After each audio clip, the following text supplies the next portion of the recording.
The Awakening the Day. Everything changed. Ambassador Kelrith of the Vexorian Empire had served on the Galactic Council for 43 cycles. He had witnessed the rise and fall of civilizations, negotiated peace between warring species, and studied the patterns of power that shaped the known galaxy. Nothing in his extensive experience prepared him for the arrival of humanity. The council chamber floated in the void between stars, a massive structure of crystalline walls and gravity-controlled platforms. Representatives from 200 species gathered in their designated zones, each adapted to their specific atmospheric requirements. Kelrith stood in his section, his forearms folded across his chest, his silver skin reflecting the ambient light. The chamber buzzed with conversation as they awaited the newest applicants for council membership. When the human delegation entered, the chamber fell into an uncomfortable silence followed by barely suppressed laughter. Their ships had been detected weeks ago, crude vessels that burned chemical fuel and relied on outdated propulsion systems. The Vexorians had been traveling faster than light for 10,000 years. These newcomers were still using technology that most species had abandoned in their primitive age. The human ambassador stepped forward, a female named Captain Sarah Chen. She wore a simple uniform, dark blue with silver insignias. Her species was bipedal, standing upright on two legs with two arms. Their skin varied in color, and they had small patches of hair on their heads. They looked fragile, soft, and entirely unremarkable. Councillor Thax of the Drellian hierarchy laughed openly, his crystalline body resonating with mocking tones. "You wish to join the council with those pathetic vessels? We have cargo transports more advanced than your warships." Captain Chen smiled, an expression that Kelrith would later learn to fear. "We don't claim to have the best technology, Counselor. We're here to learn, to trade, and to contribute what we can." "And what could you possibly contribute?" asked Matriarch Vess, her tentacles waving dismissively. "Your world is barely unified. Your technology is prehistoric. Your lifespans are laughably short." The test of worth. The Council had a tradition for newcomer species. They were given an impossible task, designed to humble them and establish the hierarchy. Captain Chen accepted the challenge without hesitation. The task was simple in theory: navigate through the Calter Nebula to retrieve a monitoring beacon that had gone offline. The nebula's electromagnetic interference made modern navigation systems useless. Most species would spend months developing specialized equipment. The Council expected the humans to fail or withdraw their application. 3 days later, Captain Chen returned with the beacon. Kelrith was present when she explained their method to the stunned Council. "Our ships don't rely heavily on automated systems. We use manual calculations, visual confirmation, and human judgment. The interference that disabled your advanced computers didn't affect us because we navigated the old-fashioned way. We used mathematics, observation, and intuition." It was the word intuition that made Kelrith's primary heart skip a beat. Most species had evolved past such primitive decision-making processes. They relied on probability calculations, predictive algorithms, and logical frameworks. The idea of trusting a feeling, an instinct without computational backing, was considered dangerously irrational, but it had worked. The border incident humanity was granted provisional membership, assigned a small territory on the galactic rim. Most council members forgot about them within weeks. Kelrith did not. He began studying their transmissions, their cultural broadcasts, and their historical records. What he discovered disturbed him deeply. Humans had spent their entire existence fighting, not occasional conflicts, but constant, relentless warfare. They had fought over resources, beliefs, territories, and ideas. They had developed thousands of different fighting styles, strategies, and weapons. Their entire civilization was built on the foundation of conflict and survival. More troubling was their entertainment. They created fictional stories about war, survival, and overcoming impossible odds. They celebrated underdogs, the weak defeating the strong through cleverness and determination. They had a concept they called "never give up" that seemed to override logical self-preservation. 6 months after their admission, a minor incident occurred on the border between human space and the Zelkari expanse. A Zelkari patrol ship detained 3 human cargo vessels, claiming they had violated territorial boundaries. The Zelkari were known for their aggressive expansion and disregard for newer species. The Galactic Council expected humanity to file a formal complaint, engage in diplomatic negotiations, and eventually concede. Instead, 12 human ships appeared at the border within 18 hours. Kelrith watched the transmission from the Zelkari flagship with growing horror. The human commander, a man named Admiral Marcus Webb, delivered a simple message: "Release our people within 1 hour, or we will take them back." The Zelkari commander, confident in his superior firepower, refused. What followed was not a conventional battle. The human ships scattered in seemingly random patterns, moving erratically and refusing to engage in standard formation combat. The Zelkari focused their fire on what appeared to be the flagship, only to discover too late that it was a decoy filled with sensor reflectors. While the Zelkari concentrated on the decoy, smaller human ships approached from 6 different vectors, moving in short, unpredictable bursts that made targeting difficult. They didn't try to destroy the Zelkari ships. Instead, they disabled propulsion systems, communication arrays, and weapon platforms with precise strikes. Within 30 minutes, the entire Zelkari patrol fleet was crippled but intact. The human cargo ships were recovered without a single casualty on either side. Admiral Webb sent a final transmission: "We don't want war. We want respect. Next time there won't be a warning." The pattern emerges. The Council convened an emergency session. Councillor Thax demanded sanctions against humanity for their aggressive actions. Matriarch Vess called for their expulsion from the Council. But Kelrith asked a different question: how did they know our fleet positions? The investigation revealed something extraordinary. Human ships had been passively monitoring all Council communications for months. Their primitive technology, which everyone had dismissed, was actually harder to detect than advanced systems. They had been gathering intelligence from the moment they arrived, learning Council languages, studying military protocols, and mapping territorial boundaries. They had been preparing. Kelrith requested a private meeting with Captain Chen. They met on a neutral station, in a garden designed for species that breathed oxygen. The captain arrived alone, another human peculiarity. Most species never allowed their leaders to operate without extensive security.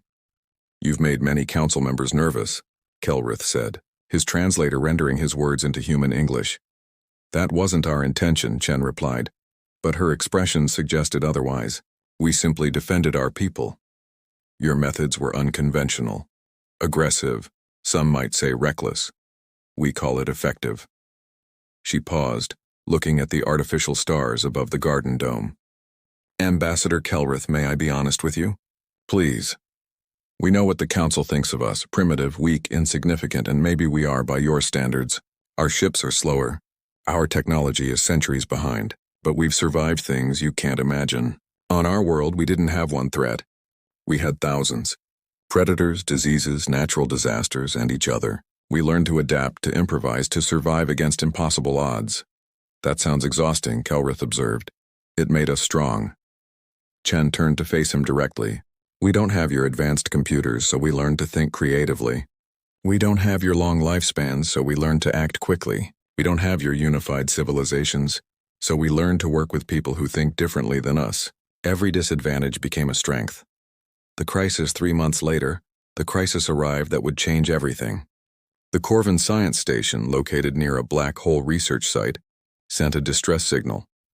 A malfunction in their gravitational stabilizers was pulling the station toward the event horizon.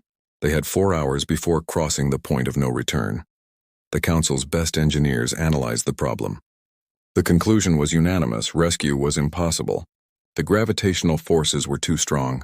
Any ship approaching close enough to assist would be pulled in as well. The recommendation was to evacuate the station's data and allow the crew to accept their fate with honor. Captain Chen spoke up during the emergency session. "We can save them." "Impossible," declared the chief engineer, a Vexorian like Kelrith. "The mathematics are clear. No propulsion system can overcome those gravitational forces." "Then we won't fight the gravity," Chen said calmly. "We'll use it," she explained her plan.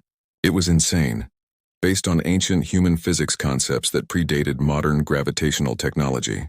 They would use smaller ships as gravitational anchors, creating a chain that would allow them to reach the station while maintaining escape velocity.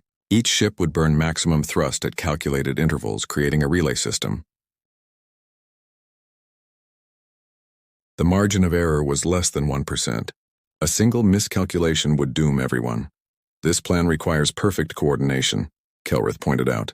Split-second timing across multiple vessels. One mistake and all ships are lost. Chen smiled that terrifying smile again. We're good at teamwork under pressure. It's kind of our thing. The rescue Kelrith insisted on observing the rescue attempt from a safe distance. He watched as 7 human ships formed their chain, the smallest vessel at the front, the largest at the back. They moved toward the black hole with agonizing precision, each ship compensating for gravitational variations in real time. The human pilots communicated constantly, their voices calm despite the mortal danger. They used phrases Kelrith didn't understand. Hold the line, trust your wingman, when we've got this. They encouraged each other, made jokes to ease tension, and displayed absolute confidence in their team. The smallest ship reached the Corvin station with seconds to spare. Magnetic clamps engaged. The chain of ships began their retreat, engines burning at maximum capacity. The gravitational forces were enormous. Kelrith's sensors showed that the human ships were experiencing stresses beyond their design specifications. Metal groaned. Hull plates buckled. Warning alarms screamed. And they held. Inch by agonizing inch, the human ships pulled the Corvin station away from the black hole. The rescue took 47 minutes. When they finally reached safe distance, 3 human ships required extensive repairs. But every single Corvin scientist survived. The council chamber erupted in chaos when the rescue was confirmed. Species that had dismissed humanity as primitive newcomers now stared at the transmission logs in disbelief. They had accomplished something impossible through coordination, courage, and sheer determination. Counselor Thax approached Kelrith after the session. "What are they?" he whispered, his crystalline body dimmed with worry. Kelrith had spent months studying humanity. He had read their histories, analyzed their psychology, and observed their behavior. Now he understood what made them different. "They are survivors," he said quietly. "Every species here evolved to fill a niche. We optimized, specialized, became efficient at specific tasks. Humans evolved to overcome. They are generalists who refuse to accept limitations. They see impossible challenges as puzzles to solve. That makes them dangerous," Thax observed. "That makes them unstoppable," Kelrith corrected. The warning that night. Kelrith sent an encrypted message to the Vexorian High Command. His report was detailed, analytical, and deeply troubling. He outlined humanity's characteristics, their adaptability, their tolerance for risk, their refusal to accept defeat, their ability to find creative solutions to impossible problems, and most concerning, their capacity for rapid learning. He concluded with a warning. Humanity must be befriended, never opposed. In 6 months, they have demonstrated capabilities that our analysts cannot predict or counter. They think differently than any species in council records. They embrace uncertainty where we seek order. They volunteer for dangerous missions where we calculate acceptable losses. They trust intuition where we demand data. If humanity ever perceives us as enemies, we will face an opponent unlike any in galactic history. They are not the strongest, fastest, or most advanced species, but they may be the most dangerous because they refuse to lose. Recommendation: establish close diplomatic and cultural ties immediately. Learn from them. Trade with them. Integrate them into council operations. Make them our allies before someone else makes them our enemies. The response from the High Command arrived 3 days later. Recommendation approved. Proceed with enhanced diplomatic engagement. Kelrith looked at the message and then at the distant star system where Earth hung in the darkness. A blue marble planet filled with billions of these remarkable, terrifying creatures. They had been in the galactic community for less than a year, and already they had changed everything.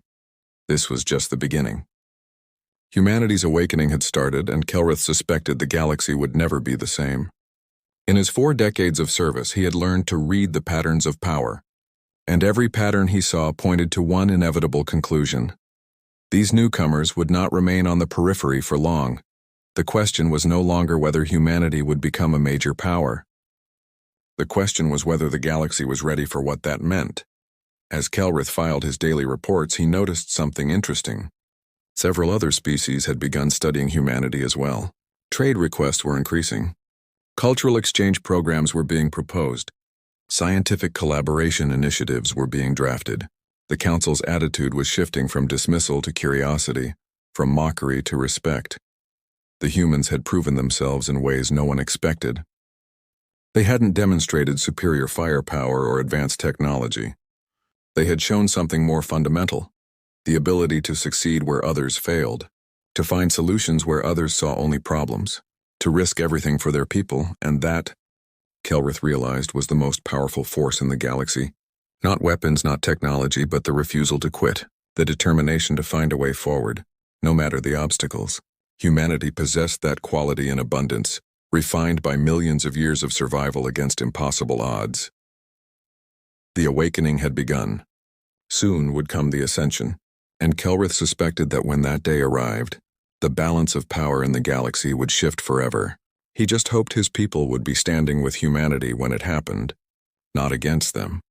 Because if there was one lesson he had learned in his decades of service, it was this: never underestimate a species that turned every disadvantage into strength, every failure into a lesson, and every challenge into an opportunity. Humanity had entered the galactic stage, and they were about to rewrite all the rules.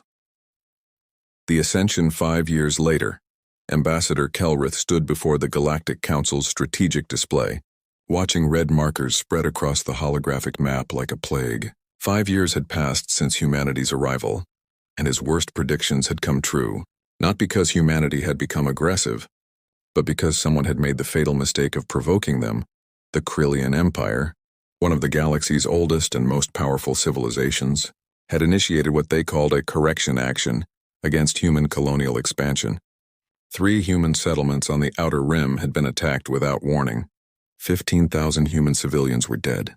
The Krillian Emperor had sent a simple message to Earth: know your place, newcomers. Kelrith had immediately contacted Captain Chen, now promoted to Admiral and serving as Earth's primary representative. Her response was not what he expected. No rage, no threats, no emotional outburst. Just 3 quiet words: we'll handle it. That was 6 weeks ago. Since then, the galaxy had watched in horror as humanity revealed what they truly were: the doctrine of overwhelming response. The first sign that something had changed came when human ships began appearing throughout the galaxy.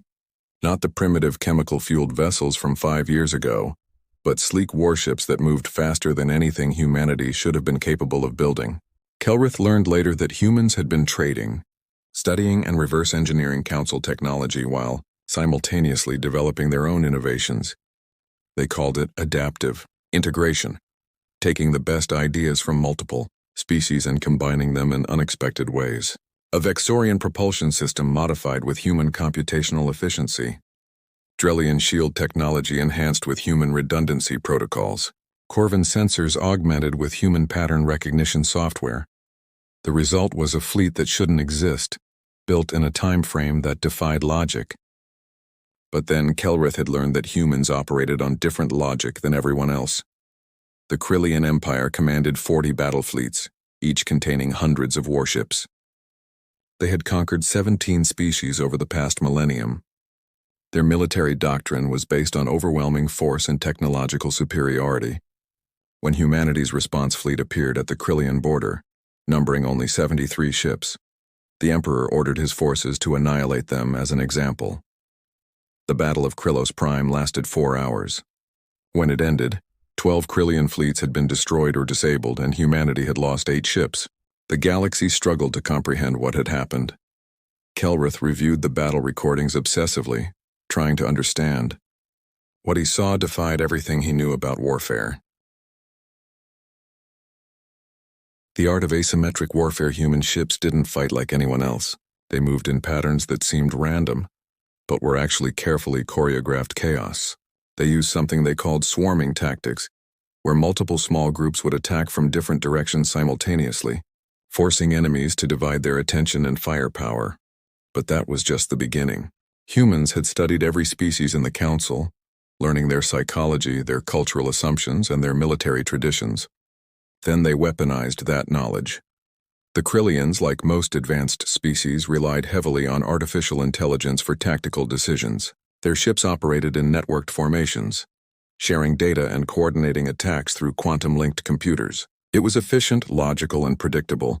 Humans exploited every weakness in that system.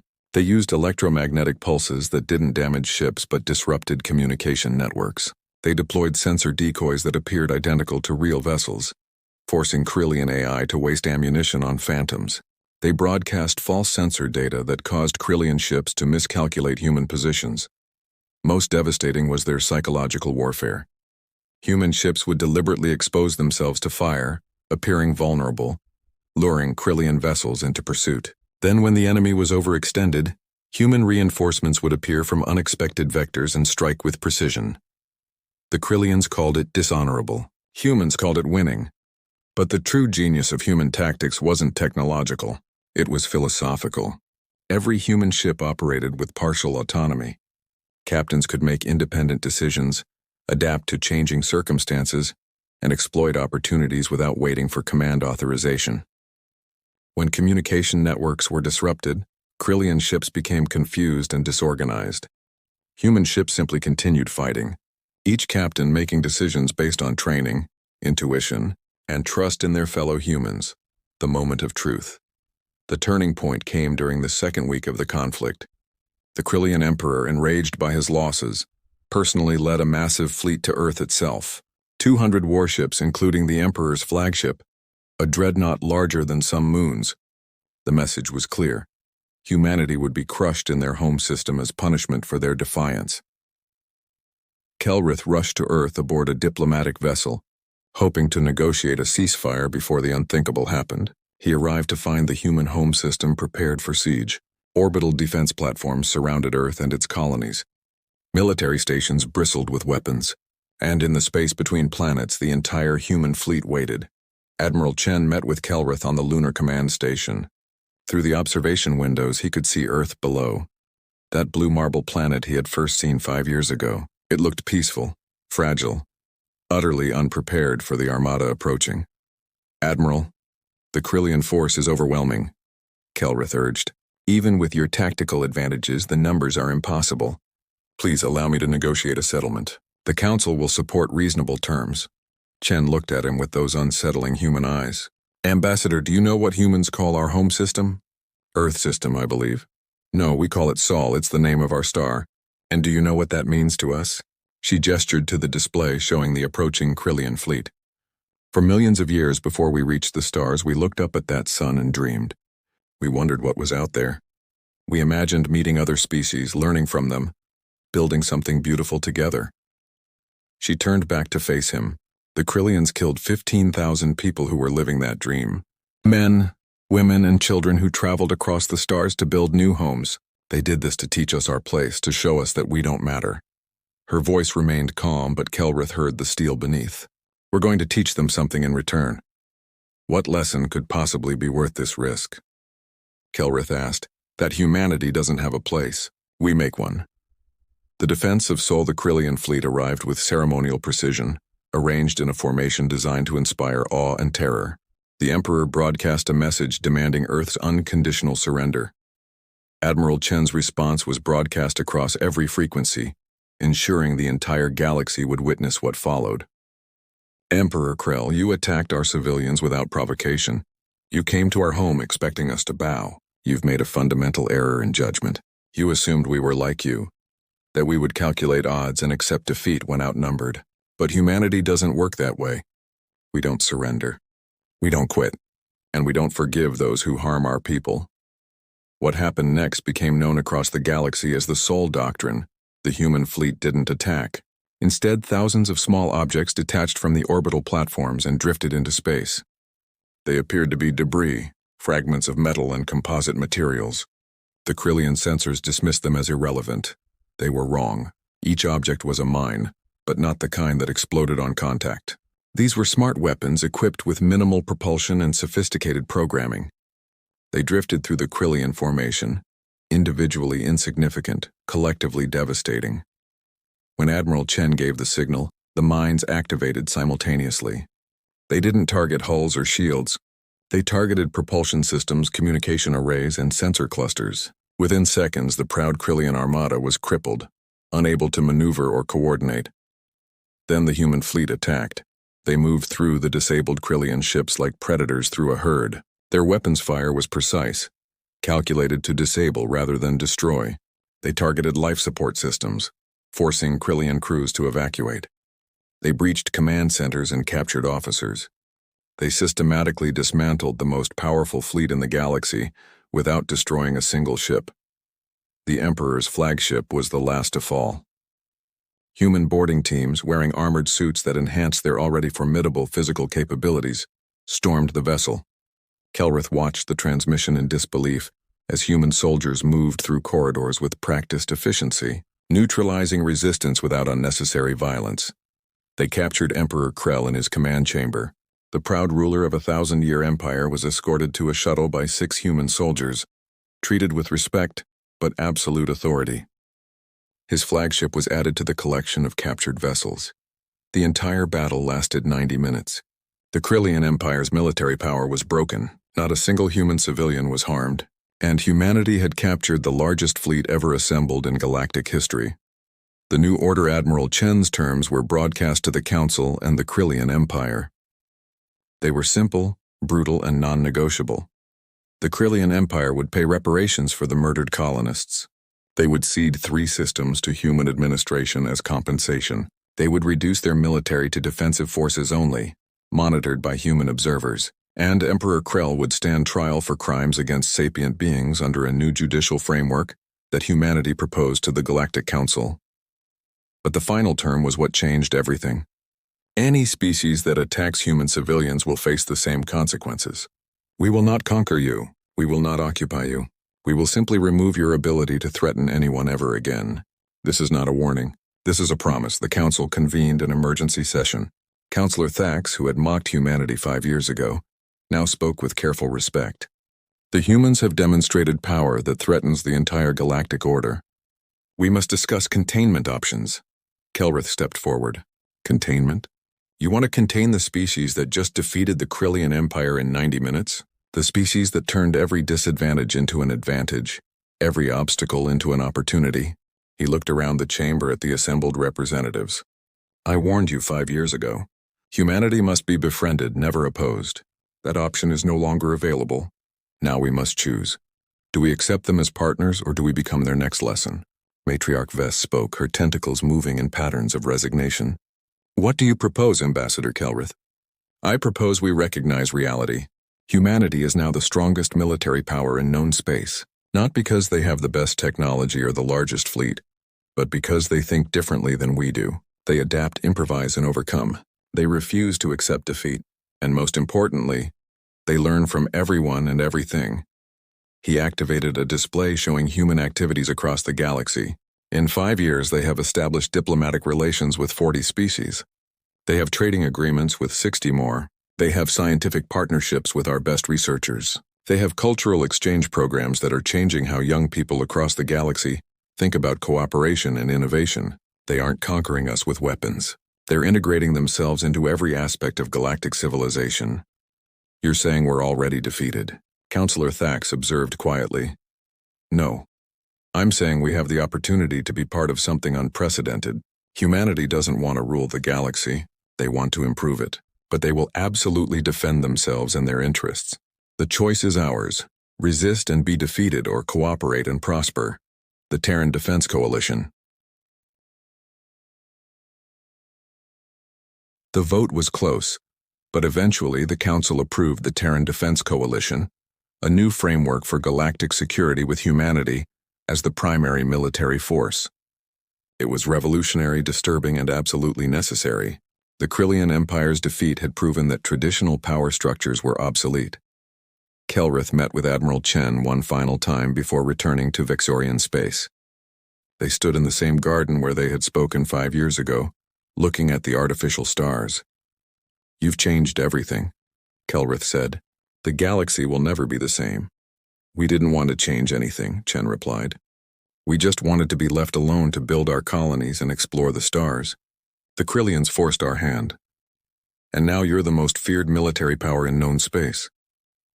Chen smiled, but there was sadness in it. Fear wasn't the goal. Respect was. We wanted other species to see us as equals, not primitives or threats. But we learned a hard lesson. Sometimes you have to be feared before you can be respected. What happens now? Kelrith asked. We build, we explore, we learn, and we protect those who can't protect themselves. She looked at Earth, visible through the dome. That's what humans do, Ambassador. We survive, we adapt, and we refuse to accept a galaxy where the strong prey on the weak. If that makes us the most feared power in space, so be it. At least no one will make the mistake of attacking innocent civilians again. The assessment Kelrith returned to Vexorian space and compiled his final report on humanity. It was comprehensive, analytical, and deeply personal. He described their journey from dismissed newcomers to galactic power in just 5 years. He detailed their unique psychology, their tactical innovations, and their philosophical approach to conflict and cooperation. His conclusion was stark. Humanity has ascended to dominance not through conquest, but through demonstrated capability. They are the first species in recorded history to achieve major power status through defensive action. They did not seek war, but when attacked, they responded with overwhelming effectiveness. Their greatest strength is not their technology, tactics, or courage. It is their refusal to be limited by conventional thinking. Where other species see impossible problems, humans see interesting challenges. Where we calculate acceptable losses, they search for solutions that save everyone. Where we rely on predictable strategies, they embrace chaos and turn it into advantage. The galaxy now has a choice. We can resist this new order and face defeat, or we can embrace it and benefit from human innovation, determination, and surprising compassion. They are warriors when necessary, but they prefer to be explorers, traders, and friends. My final assessment: humanity went from galactic newcomer to the most feared military force in known space because they possessed qualities we had forgotten or never developed. They remember that intelligence means adaptation, that strength includes mercy, and that true power comes from being willing to defend what matters, regardless of the odds. They are dangerous, yes, but they are also the best hope for a galaxy that had grown stagnant, predictable and vulnerable to those who would exploit weakness. Humanity has shown us that there is another way. They have reminded us that progress requires risk, that peace requires strength, and that civilization requires people willing to stand up for what is right. They are no longer newcomers. They are leaders, whether they intended to be or not. And the galaxy is better for their presence even if we are not yet comfortable with what they represent. The new dawn 5 years after first contact, humanity had transformed the galactic order. They established patrol routes that protected vulnerable species. They shared technology with those who needed it. They mediated disputes between warring factions. And they made it clear, through action rather than words, that the strong would no longer prey on the weak without consequences. The Krillian Empire became a cautionary tale. Emperor Krell was tried and convicted under the new galactic justice framework. His empire was reformed. Its military permanently reduced, its aggressive expansion ended. Other species that had harbored similar ambitions quietly reconsidered their plans. Trade flourished as smaller species no longer feared conquest. Scientific cooperation accelerated as researchers from different worlds collaborated without political interference. Cultural exchange programs introduced billions of beings to new ideas, art, and perspectives. And at the center of it all was Earth, that blue marble planet whose inhabitants refused to accept limitations. They had entered the galaxy as the least advanced species, mocked and dismissed by those who measured worth in technology and power. Within 5 years, they had become the guardians of galactic peace. Not through conquest, but through demonstrated excellence. Kelrith often thought about his first meeting with Captain Chen. When she had explained that humanity turned every disadvantage into strength, he understood now what she meant. Their short lifespans made them urgent and focused. Their lack of advanced technology made them creative and adaptive. Their history of conflict made them expert at warfare while appreciating peace. Their diversity of thought made them unpredictable and innovative. They had ascended not despite their limitations, but because of them. And in doing so, they had shown the entire galaxy that strength comes not from what you have, but from what you do, with what you have. The age of humanity had begun, and Kelrith suspected that this was just the opening chapter of a much longer story. These remarkable, terrifying, inspiring creatures had proven they could defend themselves. Now they would show the galaxy what they could build. He looked forward to witnessing it, even as part of him remained cautiously terrified of what these newcomers might accomplish next. Because if there was one thing he had learned about humanity, it was this: they were just getting started. The galaxy had been awakened. Now came the transformation, and nothing would ever be the same again.